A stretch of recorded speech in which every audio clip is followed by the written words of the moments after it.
Hello, and welcome to today's panel discussion at the Washington Institute for Near East Policy on NATO's forthcoming Ankara summit, which will be held on July 7 and 8. That's next week. My name is Soner Çağatay. I'm a Bayer Family Fellow and Director of the Turkish Research Program at the Washington Institute for Near East Policy, and I'm delighted to be moderating today's panel. This is a high-stakes summit for NATO. Many issues will be tabled, from alliance cohesion and deepening defense between alliance members, as well as reactions to wars in the neighborhood from Ukraine to Iran and others. I am delighted to be joined by two distinguished colleagues for this discussion, and I'd like to introduce you to these colleagues before we kick off the conversation. First of all, coming us from afar, dialing in from Ankara virtually, is Turkey Deputy Foreign Minister of Turkey, my good friend and colleague, Ambassador Levent Gümrükçü. Levent is currently at the Foreign Ministry in Ankara, and his portfolio includes international security affairs as well as NATO. He was previously Turkey's permanent representative at NATO between 2023 and 25. He's also served as Turkey's ambassador to Georgia and Belgium, as well as various other posts representing Turkey in New York, Washington, and Tehran. He was appointed Deputy Foreign Minister in 2025. Levent, Ambassador Gümrükçü, thank you so much, and welcome to this conversation with me today. Next is Ambassador Julie Smith, also another permanent representative, previously, of course, from the United States to NATO, where she served between 2021 and 24. Ambassador Smith is currently the co-founder and president of Clarion Strategies. It's a consulting firm. And she has previously a multi-decade career in U.S. government, including having served as senior advisor to Secretary of State and Director of Europe and NATO Policy at the Pentagon, among other posts. This conversation is public. We'll be tweeting it and live tweeting it as well. You're welcome to go on your social media platforms and share what you learn from this conversation. And I look forward to this discussion with my colleagues. It's also an opportunity for you to ask questions. If you are following this conversation on our website, on YouTube, please send your questions to using the Q&A function in the chat box on your screens to policyforum@washingtoninstitute.org. That is policyforum@washingtoninstitute.org. Look forward to this discussion, and I'd like to start with you, Levent, Ambassador Gümrükçü. Thanks again, of course, for joining us today. Next week, and you're very busy with the summit, and I really appreciate you taking the time to join us with everything going on. Ankara will be center stage globally next week, hosting heads of state at a time of significant strain on international system and norms, as well as disruption and conflict. How is Turkey managing this incredibly consequential moment? What would constitute a successful summit for Ankara? Let's start with that. Thank you, Soner, for inviting me and for this kind introduction. It's a great pleasure to be on the same panel with you and, of course, Julie, with whom I worked at NATO for about 2 years until the end of 2024. I wouldn't say good old times, although much has changed since then, but I mean, it's always a great pleasure working with her. Of course, it has been a true privilege. Now, Soner, you asked me how we manage these consequential times. It's really difficult because we are really going through one of those epochal moments where most of the things that we took for granted for many decades now are changing quite fast. And there is a great deal of unpredictability that we are grappling with. And we're doing so in the absence of a functioning rules-based international order. And for us in Europe, this is not a philosophical thing. This is very much real. Just look, for example, to our east. There is an actual war going on in Ukraine, which has entered in its 5th year.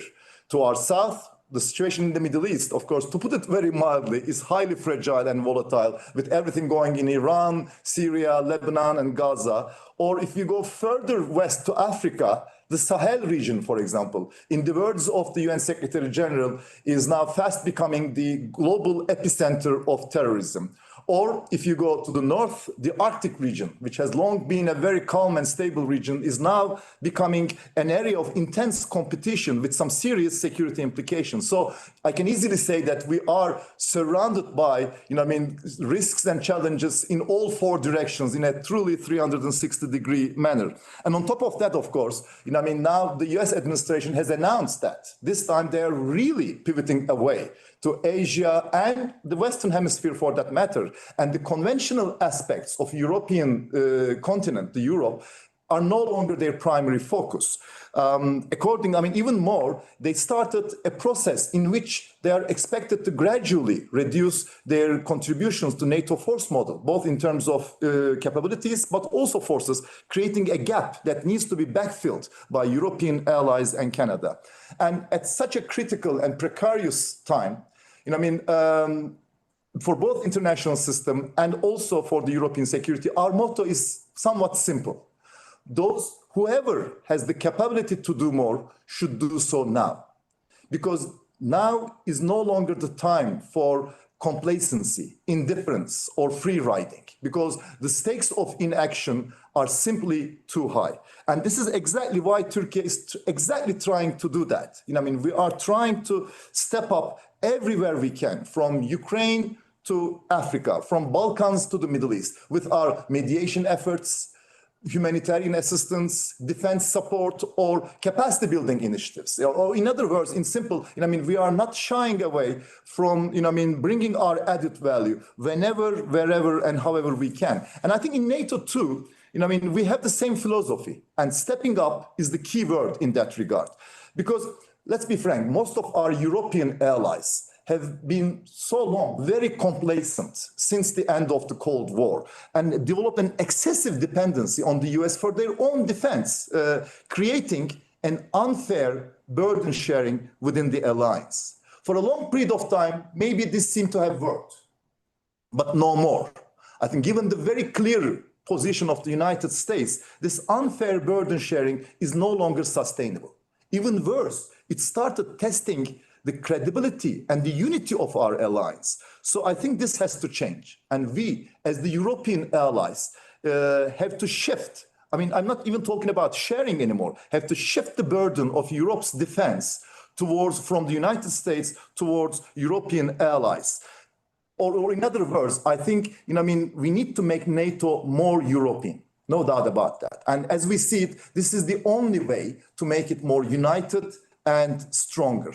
In fact, this is why, as Turkey, we are also trying to step up in NATO as well, trying to increase our contributions to our collective defense mission. So if you ask me what would be the criteria of success for the Ankara summit, and that was your question, in fact, my simple answer would be, it is our ability to demonstrate our friends and foes that we, as the European allies, are indeed stepping up and taking some concrete steps in making NATO more European, more united, and more capable. So of course, that would definitely require us to lay down either in actual numbers or with some solid plans that we are indeed implementing this very ambitious, but maybe very necessary decision that we took last year in The Hague to increase our defense spending up to 5%. That's definitely no doubt. But I think we also have to show that we are turning this additional money into actual capabilities that we need in priority areas like air defense, ISR, deep precision strike, and a few others. So these are the two main obligations on our part, on our shoulders. And as the host country, this is exactly what we have been preaching to our allies in the run-up to the summit. I myself, for example, have got in touch and conducted some consultation with all my counterparts in allied countries. And I am quite happy to see we're more or less on the same page as to what needs to be done in the Ankara summit and beyond. So I am fairly confident that we will again be able to display a strong sense of unity and solidarity among allies in Ankara. But this time, hopefully, not only with words and statements, but we're going to back it up with some strong actions and deeds as well. So I took so long, but that's maybe my first throw to your first question. That's excellent. Thank you so much, Ambassador Gümrükçü, for helping us set the stage for this pivotal summit. I love how you described it. You say, whoever has the capacity right now should do more. And also, we need to make NATO more European. Both great points. And I can only imagine the number of meetings and trips you had to kind of execute and carry out to get to that conclusion. And I think the 5% spending mark is really going to be an important deliverable coming from the summit. I want to turn to Ambassador Smith now. And Julie, as the former ambassador to NATO from the United States, having served there for 3 years and also dealt with national security issues here at the White House and various U.S. government departments, you have a great depth of experience in preparing for and attending these summits. In your view, and given the gravity of the moment, what are the best and worst case scenarios for the summit? Well, thank you very much, Sonar, for the invitation. And it's just a delight to do this with the Deputy Foreign Minister. Lovely to see Levent on the other end of the screen. And having hosted in 2024 for the 75th anniversary summit, I fully appreciate the stress that not only Levent is under, but his entire government is under. It is a huge undertaking to host a NATO summit for 32 allies and some partners. So I appreciate how precious his time is and grateful that he was able to spend some time with us today. So a couple different outcomes for the summit. I mean, hopefully, as Levent just scoped out for us, I mean, the focus is in essence a single session, and the focus of that single session that will take place, I believe, on the 9th, will be defense spending. And because the alliance agreed to this new target last year in 2025 to spend 5% of GDP on defense, which was an enormous undertaking and one that I applaud allies for agreeing to. The focus now will be to determine who's made progress on that and who hasn't. So the positive outcome is that they look at the numbers. We saw a preview of this when the Secretary General came to Washington this past week. The numbers on paper need to look good. We need to see a linear progression of allies spending more, which we did see some evidence of once the war in Ukraine started. Let's not forget, before the war in Ukraine started, we had about 6 NATO members spending 2% of GDP on defense. And at the end of 2024, before the alliance went to 5%, about 2/3 of the allies, 23 allies, were spending 2% of GDP on defense. So the best outcome is that NATO allies convene, they look at the numbers, every ally comes forward with good news that they are rapidly proceeding to meet the 3.5 on hard defense and 1.5 on infrastructure and resilience and other defense adjacent priorities. The bad outcome is that the president looks, and for one reason or another, President Trump determines that it's not enough. And he could decide in that moment to pick out a few countries that appear to be still dragging their feet. And I guess the worst case scenario is that it becomes a bit of an attack on those allies that haven't shown enough progress. This is a scenario that we actually saw unfold in 2018. And so I think Mark Rutte, he was the Dutch prime minister at the time, he witnessed that summit. He understood how difficult it was. It was awkward at times. I think there was some uncertainty about whether or not the president would stay in the session. Rutte, obviously, along with many allies, including our hosts in Ankara, will want to ensure that that scenario doesn't play out. But as Levent said, the numbers right now show a relatively good story. To be fair, there are some allies that really probably haven't made as much progress as they should. But one hopes that the alliance can celebrate all that it has done collectively and showcase that unity and resolve that Levent was referencing. Terrific. Thank you. And I'm with you on that kind of optimistic path forward. You're listening to a conversation at the Washington Institute on NATO's forthcoming Ankara summit. It's a pivotal summit for the alliance. That'll be held next week in the Turkish capital. I'm joined by the Deputy Foreign Minister of Turkey, Ambassador Levent Gümrükçü, who's also Turkey's former permanent representative to NATO, and also by Ambassador Julie Smith, who was the former U.S. permanent representative to NATO. I am humbled to be in the company of two distinguished colleagues, and I'd like to move on now to look at the summit agenda with my guests. Again, turning to Levent, NATO has a lot on its plate, from the state of transatlantic ties to deepening defense cooperation, alliance cohesion, reacting to wars, Middle East conflicts. When alliance leaders gather in Ankara next week, which of these priorities would you say are likely to yield more consensual outcomes and action plans? On which would you urge more caution? And maybe would you add or highlight some areas in which you would suggest that work will start at the summit, but some of it or parts of it will get done later on? Thank you, Soner. I mean, very good question. Indeed, all of these issues are on our plate, no doubt. But as I said in my first introductory remarks, I think what is at stake now, more than anything else, is the unity and credibility of the alliance. And as I stressed, it depends very much on our ability to address and redress this unfair burden sharing within NATO that has been going on for many decades. So in our view, dealing with this issue, shifting the burden of European defense towards European allies and making NATO more European is the singularly most important priority for NATO at this point in time, and of course for the Ankara summit as well.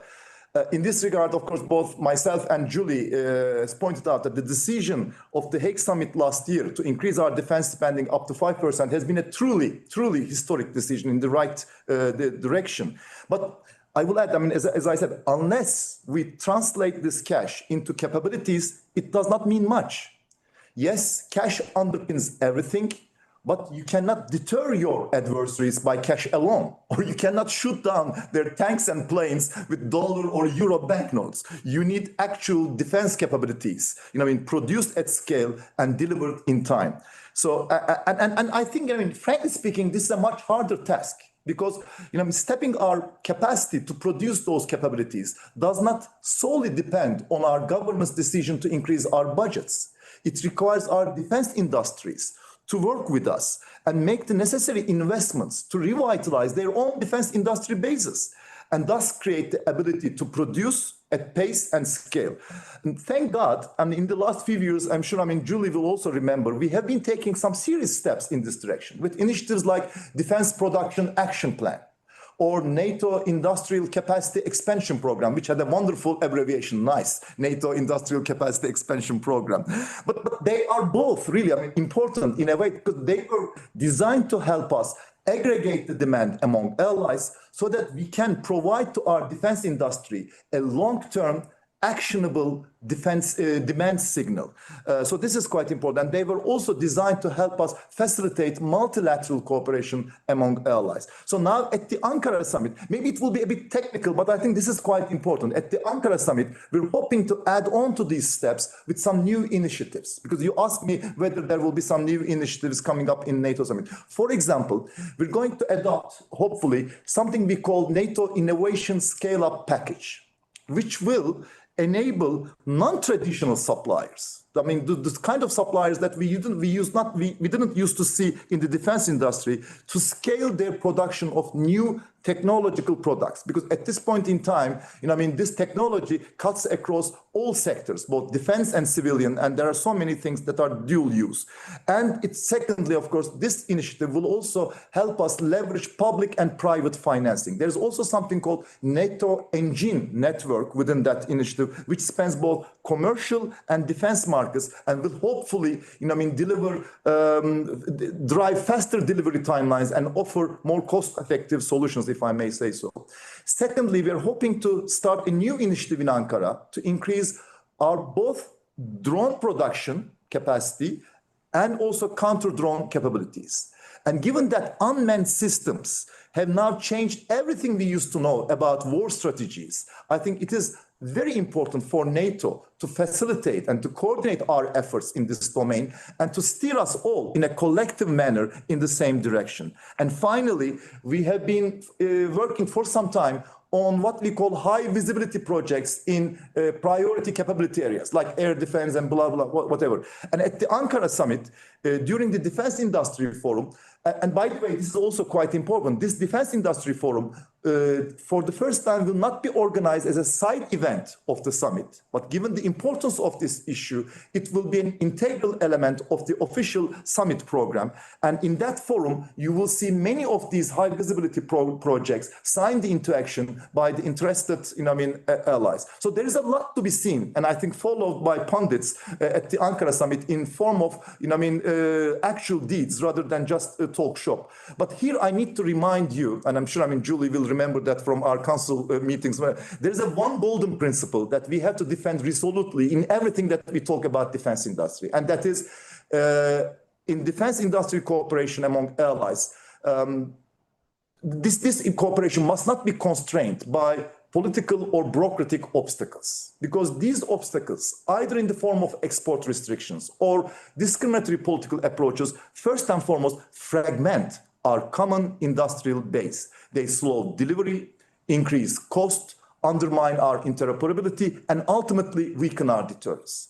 So if the alliance is serious about speed, pace, and scale and resilience, I think all existing barriers among allies have to be reduced and eliminated, as we have called for in our previous summit declarations. So in Ankara summit, we hope that we're not only going to launch new initiatives, but we are also going to hopefully commit ourselves, renew our commitment to these fundamental principles, take stock of our progress so far, and lay down an ambitious but a realistic sort of a roadmap for the work ahead. So this is the most important thing of the summit agenda for ourselves. I know that I have spoken too long, and Julie is, of course, quite used to that from our time in NATO. But if you allow me, let me also mention two very briefly, very topically, two areas which you might expect some, commitment, some strong action from on the part of allies in Ankara. One of them, of course, the first is allies' commitment to support Ukraine, so that they can hold their line of defense, but also because they can also engage in peace negotiations with Russia on a strong and equal footing. In this regard, allies don't see their support for Ukraine and our commitment to a negotiated diplomatic settlement mutually exclusive. On the contrary, we see them as mutually reinforcing. So at the Ankara summit, I think you will see a reaffirmation of a strong stance by allies to continue to support Ukraine's defense so that we can bring this war to a swift end, but in a sort of a just and fair and sustainable manner. And secondly, this is quite important because this summit is of course held in Ankara, in Turkey, the most southeastern end of the alliance. And that's why I think you will see for the first time ever a very focused discussion at that level, at the summit level, on the situation in our southern neighborhood, including with our partners from the south, because we're going to have a special session with 4 Gulf countries that are part of Istanbul Cooperation Initiative, one of our partnership mechanisms. And we believe this will be a very valuable discussion, both with our partners, but also among allies. And of course, the situation in the Gulf will be high up on our radar screen. I am 100% sure that we will express our strong support to the ongoing dialogue between the US and Iran, as well as the need for freedom of navigation through the Strait of Hormuz. But we are hoping that as Turkey, you told me, what kind of area that you want to highlight more. We're also hoping that to have a good review of the situation in the entire Middle East, including in Syria, Lebanon, Gaza, and West Bank, where in all cases, I think Israel has to act more responsibly in accordance with international law and agreements so that we can finally start talking about opportunities as well, rather than merely risks and challenges emanating from the South. So this is more or less how I see the agenda of the summit, Soner. Thank you so much, Levent, for these comments. I want to underline, of course, the common understanding we share that, beyond rhetoric and optics, just significant work is being done on deepening defense cooperation and cohesion among alliance members, from drone technology to missile defense. It's really encouraging. Thanks also for teaching us a new acronym, NICE. I love that. And NATO Industrial Capacity Expansion. NATO is the best coming up with acronyms, really. It's a nice acronym as well. And I'm also delighted to announce that we have hundreds of people listening to us, whether on our Zoom channel or our YouTube channel. I see people in US and Turkish and other governments and analysts and prominent journalists. Speaks to the experience and talent at this panel. And thanks again to both of you for taking the time to chat with me. Julie, I'd like to turn next over to you and look at your expectations from the summit's agenda. And you've served in key national security posts, including at NATO as U.S. permanent representative, at the White House, at the State Department, at the Pentagon. In fact, I feel like there's not a job in U.S. government you have not done. And I have enjoyed tremendously working with you over the years. You also comment often in prominent media outlets on global and national NATO-related security issues. How do you see the state of play at this year's NATO summit around the issues that I have highlighted, and perhaps some others that you'd like to add? Levent did a terrific job of outlining all the things they're going to try and do in this somewhat abbreviated summit, and it's very impressive. And I'm 100% with him that it's not just about dollars and euros and other currencies. It really comes down to building real capabilities. But I guess I would add one other concern I have. I'm excited when I see all of these countries in Europe and in Canada spending more on defense, and we should applaud those efforts. What worries me sometimes is that I feel like we're not necessarily seeing enough coordination. Naturally, each country in NATO sees an opportunity to grow their own defense industrial base. So if you're sitting in Berlin, you're very interested in helping Rheinmetall deliver to meet your requirements. If you're sitting in Sweden, you're looking at Saab, et cetera, et cetera. Now, the question is, as countries are making these investments, is the NATO defense planning process or other ways in which NATO sets requirements enough to prevent a situation where too many countries opt to invest in the same capabilities? I mean, you don't want to have a situation, for example, where we're going to wake up in 10 years and the alliance is going to have 25 different air defense systems. Instead, you want some coordination that it's a reasonable number that are all interoperable with one another, and you're not missing core capabilities, some of the more high-end capabilities, lift, air-to-air refueling, ISR. You want to make sure that that burden is spread out across the alliance, that no single country is responsible for purchasing and acquiring a single capability, but also that everyone doesn't put their eggs in the same, say, 4 or 5 baskets. So I like to describe it, a colleague of mine likes to describe it, Jim Townsend, I worked with him at the Pentagon years ago, as kind of a potluck dinner, right? Where everybody has to bring a dish to pass. And you want to make sure you've got a little bit of everything. You don't want everyone bringing the same salad or paper plates. You want people bringing a main course. And the thing is, the United States always provided that, right? And so in an area or a time when the United States is disengaging from Europe, America will not necessarily be providing the main course in the future. And we want to make sure that allies are talking to one another and relying on the alliance to sort through some of that prioritization. So that's point number one. Point number two, I was very excited to hear Levent talk about Ukraine. And in fact, the language that came out of the G7 most recently was quite encouraging for a U.S. administration that has, in essence, stepped away from providing security assistance to Ukraine, and it is no longer leading the UDCG. Excuse me. And so if we can come out of this summit with better language on Ukraine, that would be a real victory. Terrific. And I agree with you, Julie. The language on Ukraine is encouraging. As Turkey is a country that sits on NATO's various flanks, traditionally against Russia, but now also kind of against threats coming from the Middle East, makes the Ankara summit even more consequential. I also like your analogy about how, NATO is a potluck and America used to bring the main dish and it doesn't want to do that anymore. I want to come back to that later on and discuss if you think America still needs NATO. But before that, I'd like to turn to Turkey's ties with Europe and discuss it with Levent. And U.S. Turkish ties are experiencing a mini revival, Levent, and you're seeing it from Ankara. I want to ask you about that also in a little bit. But first, that mini revival also means that the over-chemistry between the two presidents, Donald Trump and Recep Tayyip Erdogan, cannot be overemphasized. So everybody's hoping for good news from that side of the relationship. But how does the Turkey-Europe relationship look at the moment? Some analysts are suggesting that considering the state of play, Ankara is now NATO's strong link, meaning it can bring NATO's European and American wings together, and that's exactly what's going to happen at the summit. President Trump had said that he would have skipped the summit if not for an invitation by President Erdogan. But how does the Turkey-Europe relationship look at this juncture, especially if you look at Ankara's individual ties, defense and political, with key members of the alliance in Europe? Thank you, Soner. But I mean, let me just, elaborate a little bit about Turkish-US relationship, if I may, because it's really, I mean, as you said, going through one of its most positive and promising periods, probably. And no doubt, the very amicable relationship between President Erdogan and President Trump plays a non-negligible role in that.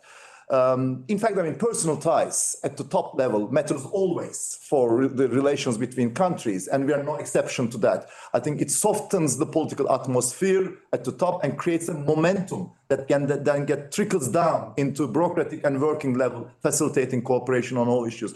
But I think I would argue that the reasons for the good current relations between the US and Turkey run much deeper than just merely the personal ties between the two leaders. And I believe it has more to do with the growing appreciation of the US administration of the constructive role that Turkey plays in its region, both Europe and the Middle East. And especially at a time when US is trying to pivot away from these regions. And accordingly, of course, when they are in a growing need of strong and reliable partners in that part of the world, which can effectively contribute to the stability and security of these regions. And in my mind, if I may so, I mean, there are three reasons why anyone, including the US, can and should see Turkey as such a reliable and effective partner. Because first of all, Turkey, I mean, needs stability around itself for its own reasons, for its own interests, rather than anything else. Unlike some other countries, we do not feed on conflict, either active or frozen. And in order to fully realize our economic potential as a trading and a manufacturing country, we need a peaceful, stable environment in our vicinity so that we can trade and invest with our neighbors. Secondly, I think this is also important. The kind of stability that Turkey is seeking is not of a hegemonic nature.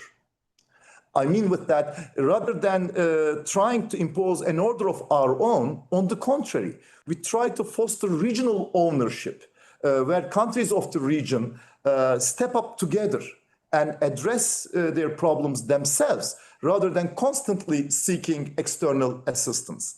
This is why you see Turkey always playing an important part in the mediation efforts in its vicinity, or trying to bring the countries of the region around same objectives and platforms, like the Balkan Peace Platform, for example, or more relevant to your institute, Soner, of course, the recent quadrilateral initiative between Turkey, Saudi Arabia, Egypt, and Pakistan, which might serve as a core group and then evolve into a much larger in the region for the regional stability and security.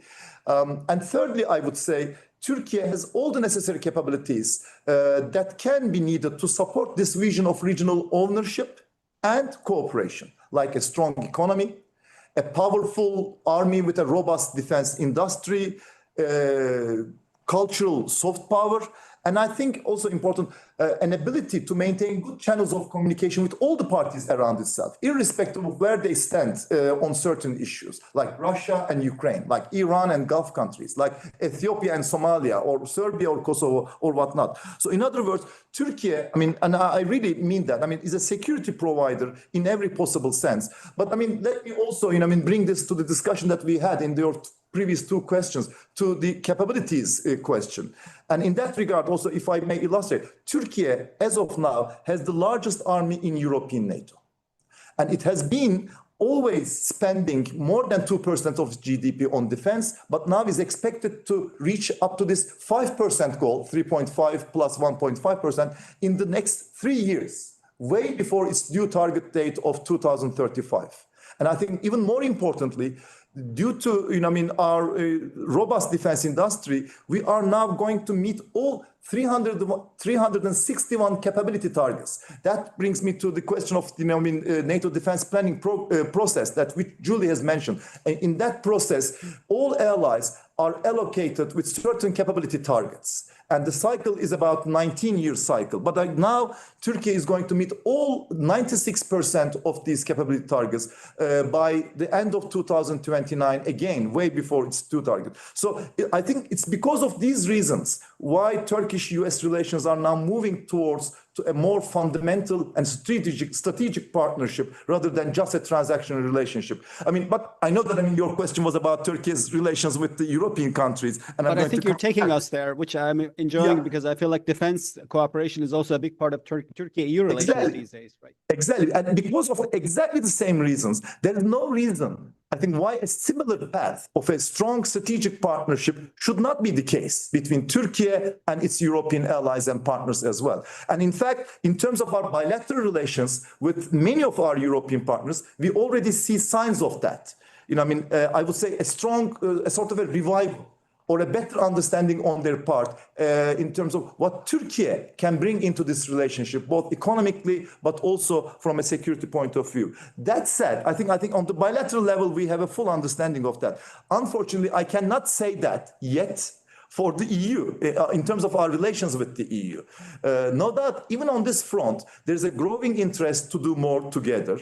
However, due to either narrow political interest of certain member states or due to, I would say, lack of clear strategic foresight on the part of the EU, our membership process with the EU still remains stalled. And Turkey, of course, is unfortunately, again, being excluded from many of the initiatives of the EU. But again, you mentioned that becomes very risky and even nonsensical, I would say, in the area of security and defense. Because as we all know, the EU has become very active in this domain lately with so many new initiatives. And don't misunderstand me. We certainly see an added value that the EU can bring into this area in support of the European countries' efforts to assume more responsibility in the defense of the continent. But especially with their financial clout and regulatory authority, EU has that. But this added value can only materialize if and when the EU's efforts complement what we do in NATO, because NATO is still the central platform for European defense. So the EU has to avoid unnecessary duplications, competition, or confliction, because otherwise it creates new divisions and fragmentation within Europe and also between the two sides of the Atlantic. And for this complementarity to happen, really, there's one single solution: that the non-EU allies must be fully involved in everything that the EU does in the defense and security effort. And put aside the need for complementarity, when you look at two defense industry powerhouses like UK and Turkey, it really makes no sense to exclude these countries from such EU initiatives, because thereby, you only make those initiatives more costly and less effective, I would say. But unfortunately, this is exactly what EU has been doing over and over again in the last few years with initiatives like SAFE, Security Action for Europe, or EDIP, Defense Industry Program, or the latest Ukraine Defense Support Package. And we believe this has to change. Because frankly speaking, European security is much more than EU security. And at such a critical time when we are racing against time to put our house in order, there is no room for duality between EU and NATO. Let me stop here. I spoke too long indeed. Yeah. No, terrific. Thank you very much. And I agree with you. Turkey's defense contribution to the European continent, not just the EU, very significant, which is why I also agree that we need a breakthrough in the Turkey-EU defense relationship. Those of you who follow me on social media platforms know that I love maps and sometimes share them. And one of these maps I shared recently shows the area around Istanbul and Ankara, northwest Turkey, as Europe's heaviest manufacturing hub. It's related to the fact that while much of Europe deindustrialized in the past few decades, Turkey went in the opposite direction. And it's not only the heaviest manufacturing hub in all of Europe, but it's also a very heavy defense industrial manufacturing base, 3,000 plus companies. That's a big value added for Europe and EU. Julie, did you have anything to add before I move on to ask you about the presidential chemistry and other chemistries at the summit?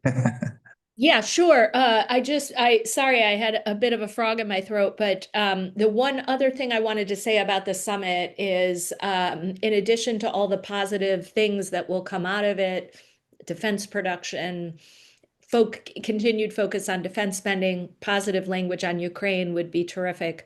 All the things that Levent ticked through. The one thing to me that does appear to be missing is a heavier focus on some of the gray zone challenges that we're seeing from Russia. It has felt in recent months like Moscow has taken the knob on the dial and turned it up a few points. Testing with airspace violations, drones dropping out of the sky. Of course, we've seen incidents with undersea cables, cyber attacks, malign influence, disinformation. We all know the classic Russian playbook. But my concern is, as things get more complicated for Putin at home, there could be a scenario where he chooses to present more dilemmas to the alliance. He has always worked to divide the alliance, to split the allies allies off from one another within Europe, across the Atlantic. And so the alliance has made good headway over the years in addressing some of those gray zone challenges, but it depends on what challenge you're talking about. With cybersecurity, the alliance has a number of developments, new initiatives, new policies, new tools. But in some of the other cases, the toolkit is not as well refined. And so in that case, I wish that there was time for a second session, and it could be focused exclusively on the Russian threat that all allies face, and the way in which the alliance will continue to develop a toolkit and better policies and initiatives to address what Russia is doing. I know it's a continued focus across the alliance. I'm not suggesting that the alliance has stopped work in these areas, but NATO summits are good forcing functions and sometimes help the alliance move policies forward. And so I guess my wish list would be, if there was a second session, I'd love to see it focused on those Russian gray zone challenges.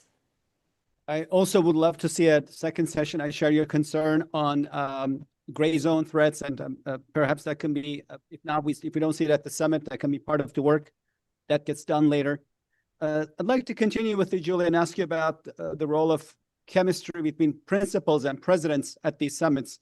You've attended various NATO summits, and can you help and elaborate on the role of chemistry between heads of state, and other than, of course, the Trump-Erdogan relationship, what other relationships to watch or be watchful of?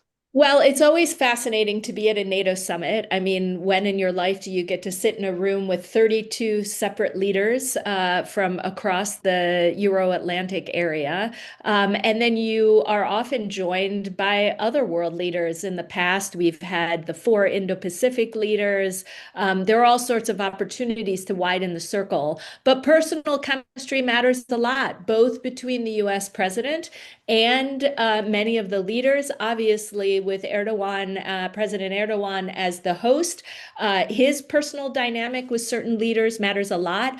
I will be watching out of the corner of my eye, not just for the chemistry between Trump and Erdogan, which frankly I think is very positive and is one of the reasons, as the president himself said, that he's eager to go to this NATO summit.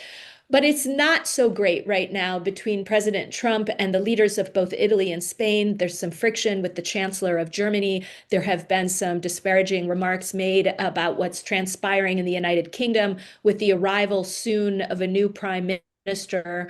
Keir Starmer will be there, as I understand it, representing the United Kingdom. But some of the dynamics will be a little bit interesting to watch. There will be, I think, some friction in the room. There always is.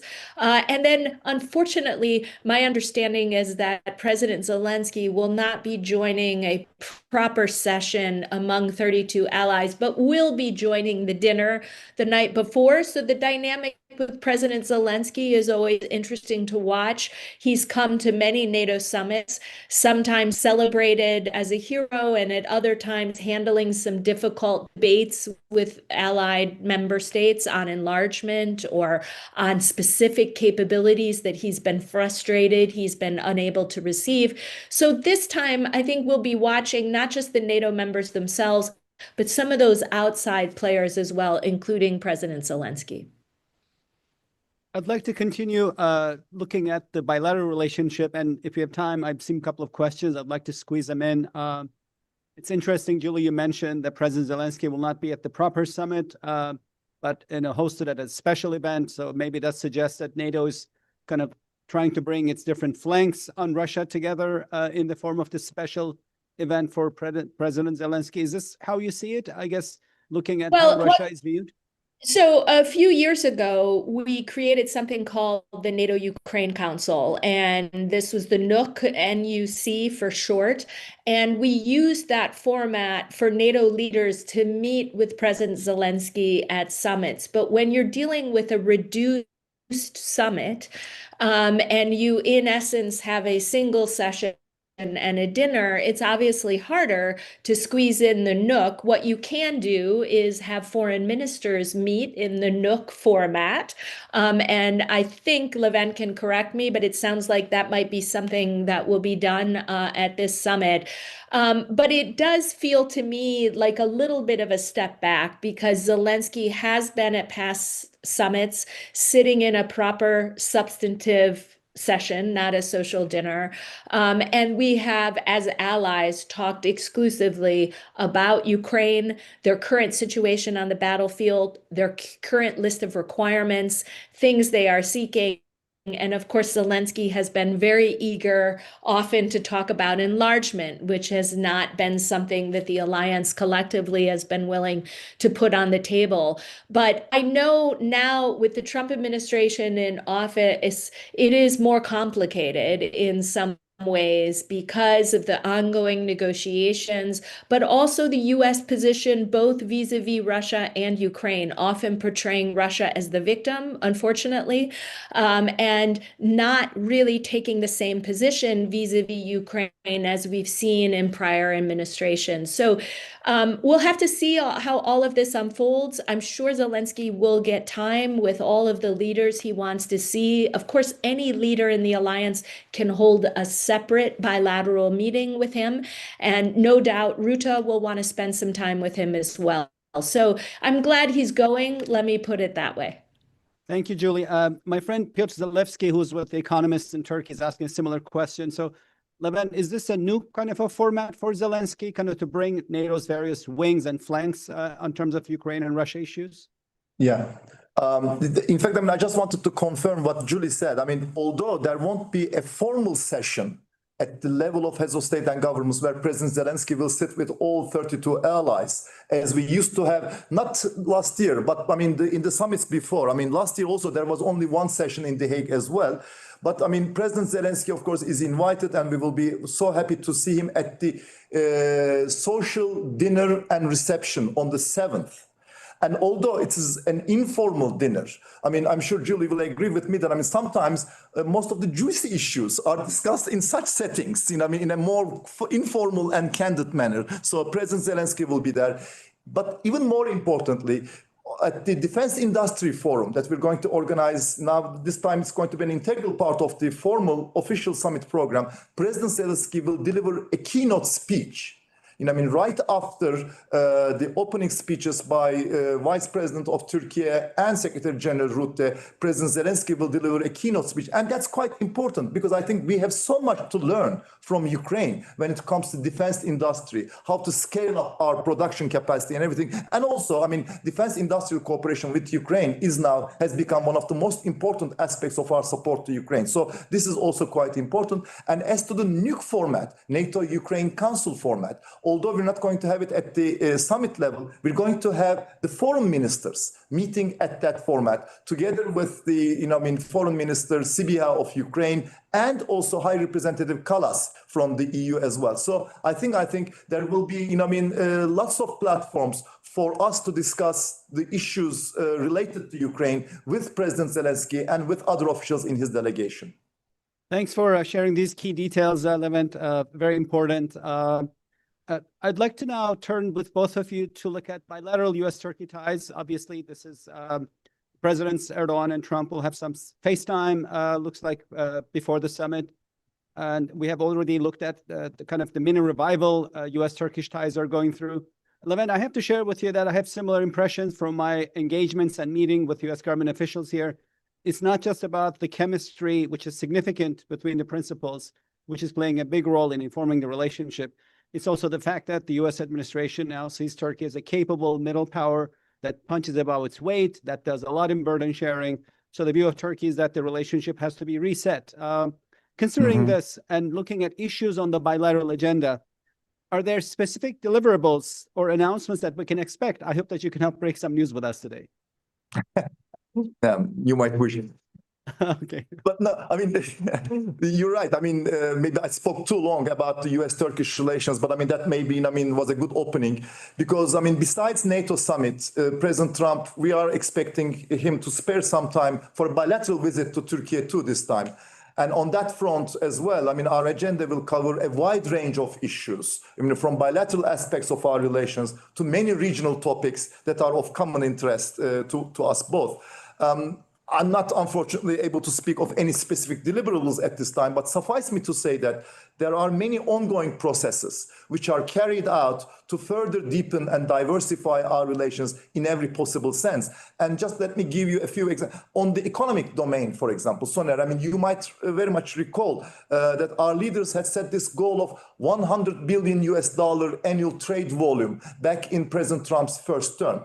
And since then, we have come a long way, reaching 40 billion, almost 40 billion US dollars last year. And now we are working with our US counterparts on a comprehensive new trade deal, which will further pave the way to this end and also facilitate our trade and investment. So this is hopefully, I mean, maybe not at the time of the visit itself, but I mean, this is something that we are working, and I think it's going to facilitate us reaching this goal of 100 billion US dollars and even more probably. Likewise, on defense industry too, I mean, we believe that there's a huge potential for these two countries to do more in this defense industry. And that's why we are working together to lift all these undue restrictions that keeps us back. For example, the recent notification by the US administration to the Congress about the sale of F-110 engines that are going to power our fifth generation fighter jet is a good step in the right direction as we see it. And we hope we will continue to be able to reduce and eliminate all barriers before our defense cooperation. Because aside from its bilateral benefits, both commercial and strategic, I think it's also an investment in our collective defense within NATO. Because Turkey, of course, plays a crucial role in a very critical part of the Euro-Atlantic geography and for the alliance. And when I say defense cooperation, I mean, I'm not only speaking about Turkey procuring new defense equipment from the United States. This is important and this will go. But as I see it, our real potential really lies in our joint development and production schemes. Because given the advanced stage of Turkish defense industry, I think we have come to a point where we can now transform the classical nature of our defense cooperation from an export-import relationship to a new level, and I take it to a new level in terms of joint production and joint development. And I think finally on our agenda, there will be a host of regional issues that we are working together. Because lately, I would say, Turkey and US has become a good couple, working together in mediation and peace-building efforts on different parts of the world, complementing each other with their distinct comparative advantages. And you can see that very clearly in areas like Ukraine, Syria, Caucasus, between Azerbaijan and Armenia, Gaza peace plan, and Libya, and so on. So we hope that during President Trump's visit, we will not only review our joint and individual efforts at the highest level, but we will also find a way, and commit ourselves to further consolidate our efforts in the framework of our strategic dialogue mechanism. This is a mechanism, Julie might remember, of course, which convenes regularly at the level of foreign ministers, but also at the working level between deputy ministers and director generals. And we already have several subcommittees and working groups underneath that mechanism. And I believe we will benefit both countries will benefit from turning it into a more active, result and action-oriented body. So these are the kind of issues that we're going to hopefully discuss at the time of President Trump's bilateral visit section to Ankara. That will be an important add-on, of course, to the summit, a bilateral summit between the two presidents. And I think that whenever I engage Turkish officials, of course, in other platforms and ask them about the breakthrough, I can feel and sense that there's going to be a breakthrough, but I cannot name it. So I'm going to turn to Julie. Given your extensive experience on these files, and how do you view the top bilateral issues and your expectation as to big announcements, Julie? Given past areas of tension between the two NATO allies, can they now work together to advance shared interests further? Well, the relationship does seem to be on a really strong footing at the moment. And you heard President Trump this week, in fact, when he was meeting with the NATO Secretary General, kind of hint at some announcements. He said, I think his quote was, I will, or we will do something that will make them very happy. And that might be tied to the recent announcement about GE engines. The US is going to be providing dozens of these worth somewhere around $700 million, if I understand it. True. These billion, and this will be provided for Turkish fighters. So that's one thing. Of course, one has always been wondering whether or not there is a path for Turkey to return to the F-35 program, which has not been allowed because of the mandate issued by the CATSA Act that mandates that any country that is doing business with the Russian defense industry will then be prohibited from purchasing highly technical U.S. equipment such as the F-35. So that is tied to Turkey's purchase of the S-400s. My understanding is that this is under review at the moment. Perhaps what could happen is that Turkey could return the S-400s to Russia. Turkey could move these assets and declare that they are inoperable, or perhaps Turkey and the United States can come up with a third scenario that would allow Turkey to re-enter the F-35 family, so to speak. I doubt that there'll be a big announcement on this at the summit, but never say never. This administration has shown the ability to move at lightning speed when the president is interested. So I don't, obviously, I don't know what's happening behind the scenes, but it does appear that this will be a very positive engagement. There are plenty of items for both countries to talk about, whether it's instability in the Middle East, what Turkey is doing as a fully active member of the alliance, particularly on defense production and its own national defense investments that deserve praise. And of course, we are free from some of the more difficult issues that we had in years past tied to NATO enlargement with Sweden and Finland coming in. So I think this will be a very positive aspect of the summit. These two leaders appear to have a positive relationship, and we'll all have to wait and see what specifically comes out of that relationship in real time when they sit down to meet in Ankara. Absolutely. Never say never when it is Presidents Trump and Erdogan meeting together. We have only a few more minutes left, and I'd like to do a lightning round and look at NATO's future together. Turning to you first, Julie.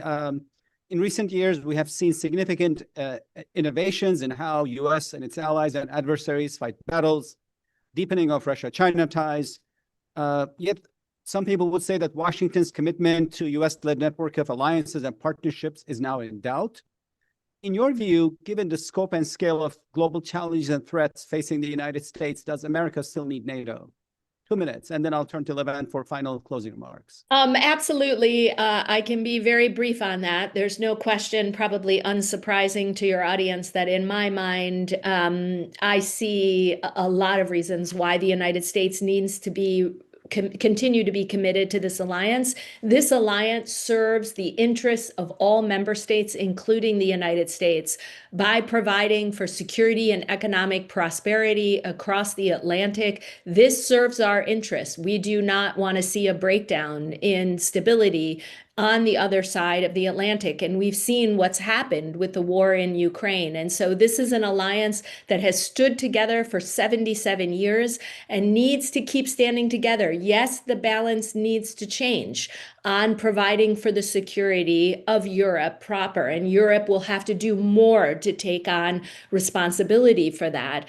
But I cannot imagine a world in which the U.S. would see zero utility in participating in this very important alliance. I would argue the most successful military alliance that we've ever seen. So this NATO nerd, as people often refer to me, remains fully committed to this alliance and believes that the United States should continue to be a full-fledged member of this alliance.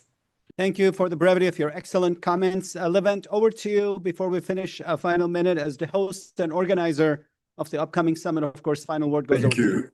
Thank you, Soner. I will try to be brief, which is the most difficult thing for me, but I mean, we have only a minute left, apparently. I mean, certainly we are very much excited to be hosting the next NATO summit in Ankara, which promises to be one of the most consequential meetings of the alliance, really setting the course and charting a path for the future of the alliance. And I am, just like Julie, a NATO nerd, and I am an eternal optimist. So, I mean, I am rather optimistic about the future of our alliance. I think if we take the right steps, and if we put our money where our mouth is, there is no reason why NATO should not get even stronger out of this process. And I believe our history shows us that this optimism is not unfounded.